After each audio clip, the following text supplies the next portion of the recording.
अस्सलाम वालेकुम students, 9th class computer science की आज की इस वीडियो में हम बात करेंगे logic gates and their functions के ऊपर। ये आपका जो टॉपिक है बेसिकली शुरू हुआ था Boolean algebra and logic gates, right. यानी कि असल में जो टॉपिक का नाम है वो कुछ इस तरह से है कि Boolean algebra and logic gates. उसके अंदर हम लोगों ने दो सेगमेंट इसके ऑलरेडी डिस्कस कर लिए हुए हैं, बाइनरी वैल्यूज और उनके ऑपरेशंस, लॉजिकल ऑपरेशंस। और इसके अलावा अब हम लोग जो है उसका थर्ड सेगमेंट जो है वो लास्ट सेगमेंट जो है वो डिस्कस करेंगे लॉजिक गेट्स का।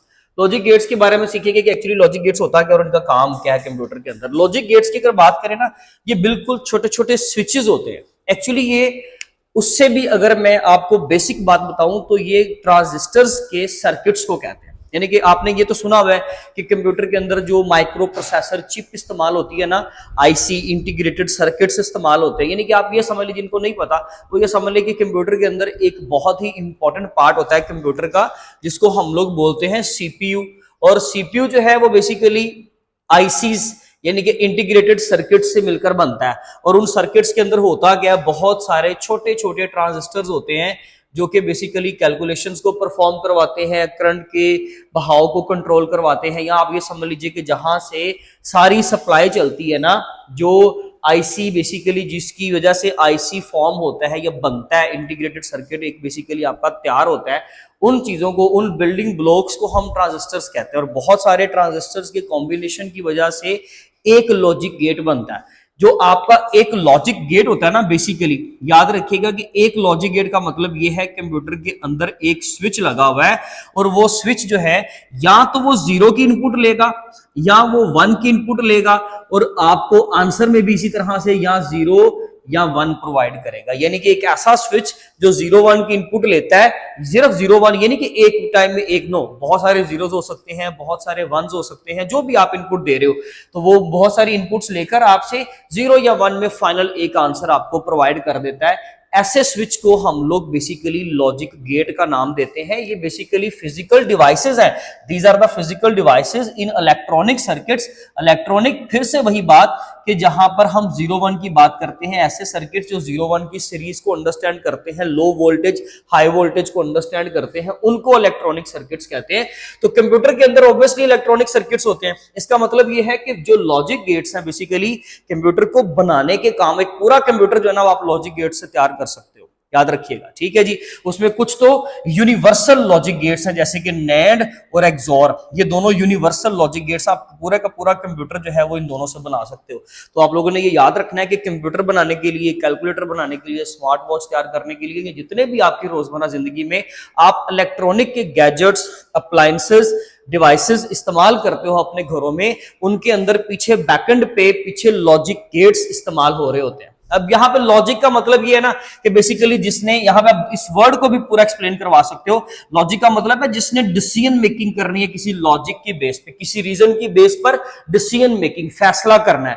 और गेट मतलब कि जो बेसिकली या तो करंट को रास्ता दे देगा, यानी कि 0-1 को रास्ता दे देगा, या उसको रोक देगा। जैसे कि गेट बेसिकली एक एंट्री पॉइंट होता है, या तो वहां से आप एंटर हो रहे हो या एग्जिट हो रहे हो, तो इसने क्या करना है, या तो वहां से ट्रैफिक को आने देना है या ट्रैफिक को रोक देना। तो इस बेसिकली वजह से ये जो बेसिकली उसका जो रीजन है, उस रीजन की बेस पर इसको नाम दे दिया गया लॉजिक गेट। और ये बेसिकली इतनी छोटी छोटी फिजिकल डिवाइसेस है जो एक इलेक्ट्रॉनिक सर्किट्स के ऊपर बड़े आराम से आ जाती है। तो physical devices in electronic circuits that perform Boolean operations, और यही लॉजिक गेट्स क्या करते हैं, बूलियन ऑपरेशंस को परफॉर्म करते हैं। सर बूलियन ऑपरेशंस में आपने मैं बताया था कुछ ऑपरेटर्स इस्तेमाल होते हैं, एंड, और नॉट। तो जी बेटे बिल्कुल ऐसे ही है, एंड और नॉट ये हमारे बूलियन ऑपरेटर्स हैं जो बूलियन ऑपरेशंस को परफॉर्म करते हैं, और उनको फिजिकली कंप्यूटर के अंदर लॉजिक गेट्स परफॉर्म करते हैं। यानी कि वो तो ऑपरेशन का नाम है। मतलब मैं आपको बोलूं प्लस, तो प्लस परफॉर्म कौन करेगा, कोई ना कोई फिजिकल डिवाइस परफॉर्म करेगी ना। अगर मैं बोलूं माइनस, तो माइनस आपका एक ऑपरेशन का नाम है। माइनस परफॉर्म किसने करना है, एक लॉजिक गेट ने। होप्स हो कि अब आपको समझ आ गया होगा कि मैं इस टॉपिक का मकसद क्या है। ये समझना बड़ा क्रिटिकल होता है ना। बाकी जो सिंबल्स ये सिर्फ इनके एंड गेट है, और गेट है, नॉट गेट है, नैंड गेट है, एक्सोर गेट है। एंड गेट होता है बिल्कुल डी शेप का, यानी कि आपने इस तरह से डी बनाना है, ठीक है जी। एंड देन ये एक इसकी इनपुट, ये इसकी सेकंड इनपुट, और यहां से आप एक आउटपुट जनरेट कर लें, सिंपल। अब ये सपोज कर लें कि 0 है, ये 1 है, लेट्स से 0 और 1, तो इसका आंसर क्या आएगा? 0 आएगा, क्योंकि यहां पर आपने एंड ऑपरेशन को यूज करना है। एंड ऑपरेशन क्या था? एंड ऑपरेशन हमेशा आंसर 1 तब देता है जब दोनों इनपुट्स ट्रू होती हैं। फिर अगर वही बात अगर आपको याद नहीं तो मैं उसका ट्रुथ टेबल बना देता हूं कि एंड में ये था एक 0, ये भी 0, ये 0, ये 1, ये 1, ये 0 और ये भी 1 और ये भी 1, ठीक है जी। यानी कि या तो दोनों इनपुट्स फॉल्स, या एक फॉल्स एक ट्रू, ये फॉल्स, ये दोनों ही ट्रू, ठीक है जी। मैं इसके मुख्तलिफ तरीके आपको बताए थे कि 2 0 2 1 फिर 0 1 0 1 कर ले। और अब आप जब दो वेरिएबल्स, लेट्स से ये ए वेरिएबल है, ये बी वेरिएबल है, और अब आपने ए डॉट बी निकालना है, यानी कि एंड फाइंड करना है, तो यहां पे आप लिख दो कि ये ए डॉट बी का आंसर है। क्या इसका आंसर है? इस वक्त 0 है, क्योंकि ये आपका ए है, ये आपका बी है, ठीक है जी। तो ये आपने कोई भी सिंपल सी एग्जांपल दे देनी है। मैंने इस वक्त ये वाला कॉम्बिनेशन दिया है, ये वाला, तो 0 1 का आंसर क्या आएगा? याद रखिएगा, अगर दोनों जीरोस तो आंसर 0, एक भी 0, आंसर स्टिल 0 0। सिर्फ तब आंसर 1 आता है एंड में जब आपके पास आंसर यहाँ पे 1 होता है। मैं पिछला लेक्चर बिल्कुल रिपीट नहीं करना चाहता, जिसने पिछली वीडियो नहीं देखी हुई प्लीज आकर पहले अपनी प्रीवियस वीडियो कवर करें, देन आपको ये मुझे यहाँ पे बताने की जरूरत ही नहीं पड़ेगी, आपको सुनने की जरूरत नहीं पड़ेगी, आप आसानी से इसको कवर कर लोगे। एंड देन आता है जी हमारे पास और गेट। और गेट का साइन कुछ इस तरह का होता है, ये सिंबल्स है, यानी कि उनको रिप्रेजेंट करने के। कंप्यूटर के ऊपर ना जो मदरबोर्ड होती है ना, जो हमारा सर्किट बोर्ड होता है, सर्किट बोर्ड, वो उसमें जो ग्रीन कलर का बेसिकली आपको सर्किट बोर्ड प्लास्टिक का नजर आता है ना, कभी आप कंप्यूटर अगर खोल के देखें, इंटरनल पार्ट्स के देखें, उसमें प्रॉपरली ये गेट्स के सिंबल्स बने होते हैं। उसका मतलब होता है कि वो जस्ट आपको समझाना चाह रहा था मैन्युफैक्चरर कि यहां पर इस हिस्से में ये वाला गेट काम कर रहा है, बात समझ रहे हैं। लेकिन असल में तो उस आईसी के अंदर, सर्किट के अंदर ट्रांजिस्टर्स की सूरत में इन गेट्स को डिजाइन किया जाता है, बात समझ आ रही है। लेकिन बाहर आपको बता दिया जाता है कि यहां पर ये वाला गेट इस्तेमाल होता है। वहां पर ये सिंबल्स ना कंप्यूटर के ऊपर प्रॉपर मार्कर के साथ डिजाइन किए होते हैं, उन्होंने एक खास कलर होता है, उस पेंट के जरिए से उन्होंने डिजाइन किए होते हैं। तो ये these are the just symbols. ऐसा नहीं है कि वो वाकई में इस तरह का दिखेगा भी, नो, ऐसा बिल्कुल जरूरी नहीं है। तो याद रखिएगा कि और गेट का सिंबल क्या होता है, इसको रिप्रेजेंट करना आपने थोड़ा कर्व्ड शेप का डी बना देना, कर्व्ड शेप का, ठीक है, थोड़ा कर्व बना दिया। अब ये भी 2 इनपुट्स लेता है, याद रखिएगा। इनमें से सिर्फ एक ही गेट है जो एक इनपुट लेता है, और वो कौन सा है? नॉट। ये याद रखिएगा। मैं अब यहां पे हेडिंग दे रहा हूं, आप लोग हेडिंग दें, अपने थोड़े से छोटे से नोट्स बना लें कि एंड में एटलीस्ट 2 इनपुट्स, और में 2 इनपुट्स, नॉट में 1 इनपुट, नैंड में 2 इनपुट्स, एक्सॉर में 2 इनपुट्स। वहद नॉट गेट है जो एक इनपुट पे काम करता है।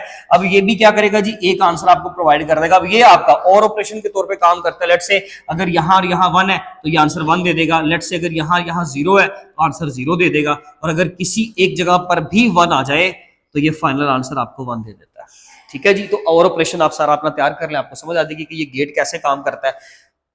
नॉट गेट, मिसाल के तौर पे आपने इसको एक इनपुट दिया, ये ट्रायंगल विद डॉट बबल, आगे आप एक बबल बनाते हैं, इसको बोलते हैं बबल, ठीक है जी। स्मॉल सर्कल, डॉट भी कह सकते हैं, but actually it's a bubble.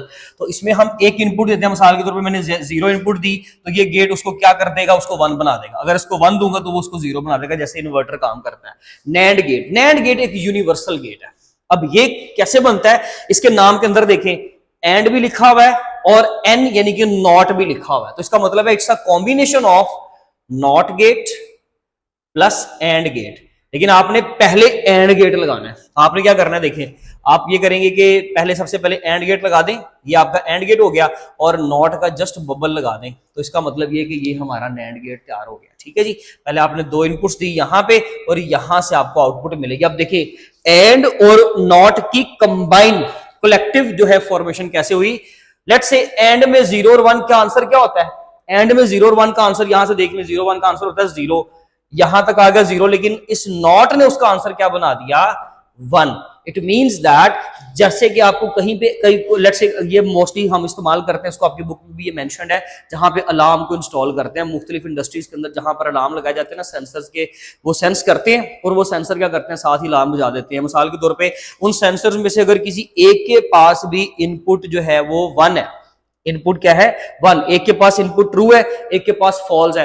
एक भी अगर लेट से अगर आपका सेंसर ऑन होता है ना, तो किसी एक भी सेंसर के ऑन होते ही क्या होगा कि आपका वो अलार्म चलना शुरू हो जाएगा। लेट्स से अगर दोनों ही सर 1 है तो भाई ठीक है, फिर यहां पर 1 आएगा और यहां पर 0 आ जाएगा। इट मींस दैट कि उन सेंसर में से किसी एक का ऑन होना जरूरी है, दोनों का ऑन होना जरूरी नहीं है।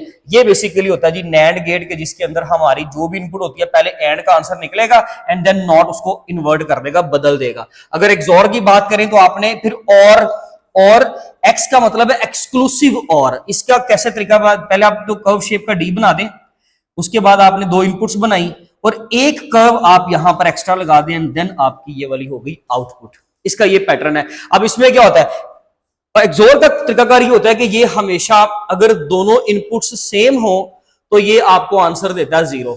दोनों इनपुट सेम, आंसर 0, दोनों input same, answer 0। Let's say अगर एक आंसर हमारे पास एक भी इनपुट 1 हो गई तो ये आंसर 1 दे देगा। अगर एक भी इनपुट आपकी ट्रू हो गई तो आंसर क्या दे देगा, ट्रू। इट मींस दैट कि एक्सोर में एटलीस्ट एक इनपुट ही 1 होनी चाहिए और एग्जैक्टली एक ही इनपुट 1 होनी चाहिए। दोनों 1 होंगी तो 0, दोनों जीरोस होंगे तो 0, एक ही जस्ट 1 होना चाहिए तो ये आंसर आपको क्या देगा, ट्रू। उसमें आपकी बुक में एग्जांपल है, लेट्स से कि एक बच्चा, उसको हम अलाउ तब करेंगे कोई भी चीज है, लेट्स से अगर हम उसको कोई भी रिवॉर्ड देना चाहते हैं या व्हाटएवर कोई भी टास्क है उसको प्रोसीड तब करेंगे, अलाउ तब कर रहे हैं जब क्या करेगा, इन दोनों में से कोई एक चीज भी ट्रू होगी। दो क्या है, लेट्स से कि एक तो वो वीडियो गेम प्ले कर रहा है, साथ में लेट्स से वो असाइनमेंट बना रहा है, कैलकुलेटर यूज कर रहा है, दोनों में से कोई अगर एक काम करेगा तब उसको अलाउ किया जाएगा। दोनों टास्क अगर वो परफॉर्म करेगा या दोनों टास्क परफॉर्म नहीं करेगा तो हम उस बच्चे को अलाउ नहीं करेंगे। कोई एक टास्क वो परफॉर्म करे या वीडियो प्ले करे या कैलकुलेटर यूज करे, व्हाटएवर कोई भी चीज है, ठीक है, कोई भी टास्क आप दे सकते हो। अगर उन दोनों में से कोई एक भी ट्रू है तो फाइनल आंसर क्या देना है, ट्रू देना। बात समझ आ गई। ये बेसिकली लॉजिक गेट्स, इनके नाम तैयार करें। शॉर्ट क्वेश्चंस के तौर पे आपको सारे नाम पूछे जा सकते हैं, किसी भी एक गेट की डेफिनेशन पूछी जा सकती है, याद रखिए डेफिनेशन शॉर्ट क्वेश्चन में आ सकता है। तो ये बेसिकली था जी हमारा आज का लेक्चर, जिसमें हम लोगों ने लॉजिक गेट्स के सिंबल्स, उसके नाम और ये इसकी डेफिनेशन कवर की। बाकी इसके फंक्शंस पढ़ लिए कि एक्चुअली हम इसको इस्तेमाल कहाँ करते हैं, प्रैक्टिकल लाइफ में, रियल लाइफ में, कैलकुलेटर में, कंप्यूटर्स में हम इन तमाम गेट्स को इस्तेमाल कर सकते हैं। इसका स्क्रीनशॉट ले लें। इंशाल्लाह मिलेंगे हम अपनी नेक्स्ट वीडियो में, तब तक अपना बहुत ज्यादा ख्याल रखें। Thank you so much. अल्लाह हाफिज़।